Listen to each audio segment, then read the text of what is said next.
బాలీవుడ్ నటి రాధిక ఆప్టే గతంలో తెలుగు సినిమా పరిశ్రమపై వ్యతిరేక వ్యాఖ్యలు చేసి వివాదాలకు కారణమైంది.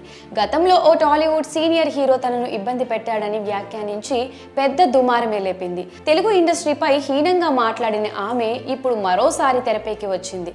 తాజాగా ఓ మీడియాకి ఇచ్చిన ఇంటర్వ్యూలో ఆమె మరోసారి టాలీవుడ్ పై ఘాటు వ్యాఖ్యలు చేసింది. దీంతో ఇతర సినీ పరిశ్రమలకు చెందిన అభిమానులు తెలుగు చిత్ర పరిశ్రమపై బురద చల్లేందుకు ఈ వీడియోను తెగ వైరల్ చేస్తున్నారు. ఈ వీడియోలో రాధిక ఆప్టే చేసిన వ్యాఖ్యలు టాలీవుడ్ పరువు తీసేలా ఉన్నాయి. తాను చాలా కష్టపడిన ఇండస్ట్రీ ఏదైనా ఉందంటే అది తెలుగు ఫిలిం ఇండస్ట్రీ అని, ఆ ఇండస్ట్రీలో మగవారికే ప్రాధాన్యత ఉంటుందని ఆమె కామెంట్స్ చేసింది. మేల్ డామినేషన్ ఎక్కువగా ఉంటుందని, ఆడవారిని ట్రీట్ చేసే పద్ధతి అసలు భరించలేని విధంగా ఉంటుందని కూడా వ్యాఖ్యానించింది. సినిమాల్లో కూడా హీరోలను దేవుడిలా చూడడం వరకే వారి పాత్ర పరిమితం అవుతుందని, సెట్స్ లో కూడా హీరోయిన్స్ ను సరిగ్గా ట్రీట్ చేయరని వెల్లడించింది.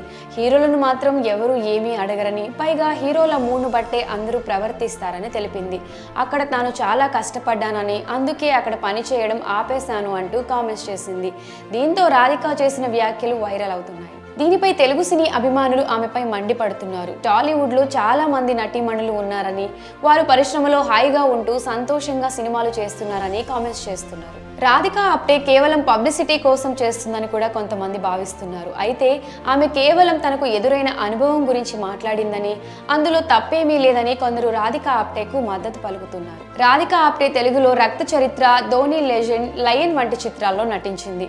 మరి రాధిక ఆప్టే వ్యాఖ్యలపై మీ అభిప్రాయాన్ని కామెంట్ సెక్షన్లో కామెంట్ చేయండి.